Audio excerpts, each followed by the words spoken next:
With Trump's comeback in full swing, a highly respected forecaster currently gives him a 62% chance at winning a second term. And today we'll be taking a look at Nate Silver's 2024 electoral map based on his updated forecast. Nate Silver was the head of 538 for over a decade and is one of the most well-known election forecasters out there. Looking at how the odds have changed for both of the major party candidates, Trump was behind Harris throughout nearly the entirety of the month of August, but he has now taken a significant lead and is the clear favorite to win the Electoral College. So we're going to start off on our map by filling in the safe states. These are states that Nate Silver gives Kamala Harris or Donald Trump a 99% chance or more of winning. And so starting off with the safe blue states on the West Coast, we only have California. We also have Illinois, and then in the Northeast, New York, Vermont, Massachusetts, Maryland, the District of Columbia, and that will be it. This will give her just 128 electoral votes. For Donald Trump, though, we have a significantly longer list of solid states: Utah, Idaho, Wyoming, North and South Dakota, all of Nebraska except the 2nd District, Kansas, Oklahoma, Missouri, Arkansas, Louisiana, Alabama, Tennessee, Kentucky, West Virginia, and Indiana, totaling 103 electoral votes. We'll now be moving on to filling in the likely states where either a candidate has between an 80 to a 99% chance at winning. So these states will still clearly favor one candidate or the other, but they are going to be slightly more competitive than the states we've already filled in. Starting off for Kamala Harris, we have Washington and Oregon. Yes, she is going to win these states, but the margin is not going to be nearly as large as what we're going to see in California. California is going to go to Harris by somewhere around 20 to 25 points, while Washington and Oregon will definitely be in the 10 to 20 point range. We also have Colorado and New Mexico, two states that generally have been shifting to the left over the last 2 decades. Just look at the election of 2004. They both went to George W. Bush, but in 2020, Joe Biden won both Colorado and New Mexico by double-digit margins. Now, Kamala Harris is probably going to do considerably worse. She's probably going to win these states by single-digit margins, but she is nonetheless the favorite. While up in Minnesota, this is Governor Tim Walz' home state. Walz has given Harris a considerable boost here. If Tim Walz was not the Democratic vice presidential nominee, Minnesota would be significantly more competitive. But as of right now, Kamala Harris has an 84% chance of winning this state, a state that no Republican has been able to carry in a presidential election since 1972. Minnesota has the longest voting streak of voting for Democrats in presidential elections, longer than any other state on this map, because it's the only state that Ronald Reagan did not win in his 1984 landslide victory over Walter Mondale. As we continue moving east, we also have Connecticut and Rhode Island. These two states simply aren't as liberal as neighboring Massachusetts. We also have New Jersey and Delaware. Just fundamentally, they are not as left-leaning as some of their neighbors. Down in Virginia, we have a state that Kamala Harris is still slightly favored in. No Republican has won the state since George W. Bush in 2004. Joe Biden carried Virginia by a double-digit margin in 2020, but just 1 year later, a Republican, Glenn Youngkin, won the state's governorship. And so today, Kamala Harris barely has an 80% chance at winning. Her odds sit at 82.8. So on her map, she is going to be the slight favorite, but this is definitely going to be a key state to watch, as Joe Biden lost the lead in the polling in Virginia before he dropped out. This is a state that can definitely get more competitive in the next 2 months. We also have Hawaii, where the Biden administration's handling of the Maui fires has been very unpopular, and Hawaii generally is a state that is shifting to the right. In 2016, Hillary Clinton won it by 32 points, but 4 years later in 2020, when Joe Biden shifted the entire rest of the country in favor of the Democrats, Hawaii actually voted more in favor of Trump than it did in 2016. So Hawaii will also be likely blue.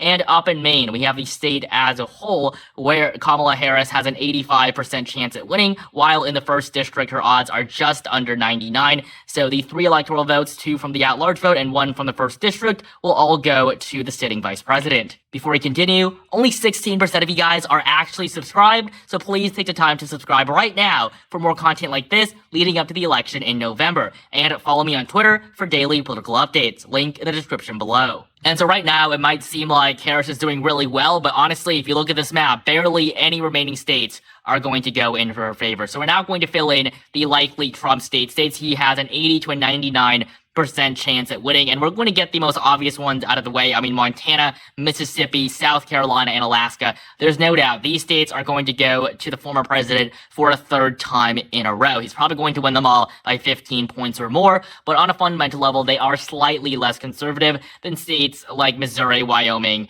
Indiana, or West Virginia. We do have quite a few more likely states for Trump, though, beginning in the Midwest with Iowa and Ohio, two states that Trump first flipped in favor of the GOP 8 years ago. Iowa, he won by 9 points, Ohio by 8. But in 2012, Barack Obama won these states by pretty considerable margin, so they really took a huge leap towards the right 8 years ago in 2016. Donald Trump has had a huge impact on the Midwest. I mean, this was the Midwest in 2012. Every single state was blue except for Indiana. Go back to 2008. Every single Midwestern state voted for the Democratic nominee. Now, this was a very good election year for Barack Obama and the Democrats, but in 2016, the election was pretty close, and Trump managed to win every single Midwestern state except for Illinois and Minnesota, and in Minnesota, he came so close to flipping it. And so Iowa and Ohio now are very Republican. In 2020, Trump won them by nearly the same margin when everybody expected these two states to be significantly more competitive. The Republican governors were reelected in 2022 by solid 20-point margins, and according to Nate Silva's forecast, Trump has a 95% chance of winning Iowa and a 97% chance at winning the Buckeye state of Ohio. So they're also going to be placed into the likely red category. We also do have Texas and Florida, a combined 70 electoral votes, two big prizes for Republicans. Now, in the past, Texas was still a red state. Just go back 4 decades. It's not voted for a Democrat since 1976.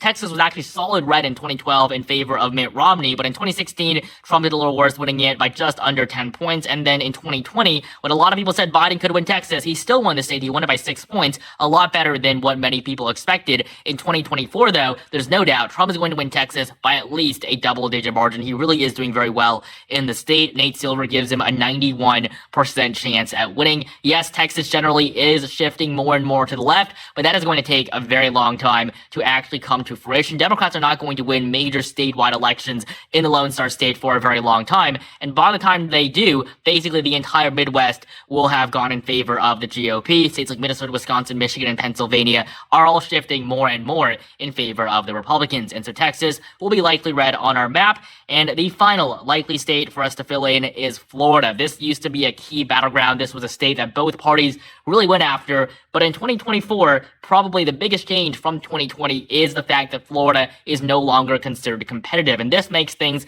a lot more difficult for Democrats because there are really no big states that are a lot more liberal now than they were 4 years ago. But Florida is definitely a lot more conservative now than it was when Biden was elected president. Joe Biden lost Florida by 3.4%. He did worse than Hillary Clinton when most people thought that Biden was going to flip the state entirely. He lost it. And in 2022, Governor Ron DeSantis won re-election by just over 19 points. Florida is a red state, and that is why Donald Trump has an 88% chance at winning it for a third time in a row. The Sunshine State will be the final likely state, and now we're left with just a handful of states worth a total of 99 electoral votes. We're now going to fill in the lean states where Harris and Trump have between a 60 to an 80% chance at winning. So these are the states that really could go either way, but one candidate still maintains a slight advantage. And so we're going to begin by getting the two remaining congressional districts out of the way. Trump is the favorite in the 2nd District of Maine, while Harris has a slight lead in the 2nd District of Nebraska. For the vice president, though, she only has one remaining lean state on this map, and that is New Hampshire. 4 electoral votes, 4 votes that Hillary Clinton almost lost 8 years ago in 2016, when New Hampshire was the second closest state in the entire country, behind only Michigan. The Granite State today, though, does favor Democrats slightly more. Looking at the odds for Harris, she has a 70% chance at winning. That's good, but honestly not too great considering Trump has a 1 in 3 chance of winning a state he has never won before. We're now left with just the Big 7. It is these 7 states that is going to decide the outcome of this election. Some lean a little bit more towards the right, some a little bit more towards the left. But there's no doubt that these states can truly go either way and are toss-ups. And so we're going to start off in North Carolina, 16 electoral votes. Donald Trump is the slight favorite here. He has a 75% chance at winning 3 and 4. That is definitely very, very good, but it is not impossible for Harris to win. However, I would definitely argue that it's very unlikely she'll flip the Tar Heel state. Democrats have only won North Carolina once since 1976, and that was Barack Obama in 2008, which was a very, very good year for the Democratic Party. In 2020, everybody thought Joe Biden was going to win North Carolina. Nobody thought that he was going to do better in Georgia, which was seen as the more conservative state. North Carolina, 1.3% was Trump's margin. It was surprisingly good considering the polling average throughout the entirety of the 2020 election cycle showed that he was going to lose. And so on our map, North Carolina is going to be the first lean red state. We also have neighboring Georgia, where Kamala Harris has just a 33% chance at winning. Trump's odds sit at 2 and 3. He's definitely the favorite to win back the Peach State, which Joe Biden won by a very narrow margin in 2020, 0.24%. This was the closest state in the entire country. This margin is just so small. I mean, Donald Trump doesn't need to do much to be able to win such a small portion of the electorate back. Kamala Harris is doing significantly worse right now in polling and just in terms of general enthusiasm compared to Biden 4 years ago. Joe Biden was destroying Trump in the polls. People thought he was going to win 350, 370 electoral votes. In the end, of course, he only won 306, but nobody is saying that right now about Kamala Harris. The few people that think that Harris is going to win, they're saying that she'll win, maybe 280, 290 electoral votes. It is very different from what we saw 4 years ago, and that is why Trump is in so much better of a position. He is always the underdog. He's always being underestimated. And so in Georgia, Trump has a 67% chance at winning. It's also going to be lean Republican. We also have Arizona, which very similarly to Georgia voted blue for the first time in 2 decades in 2020 in favor of Joe Biden, but the margin was just so narrow. And according to Nate Silver's forecast,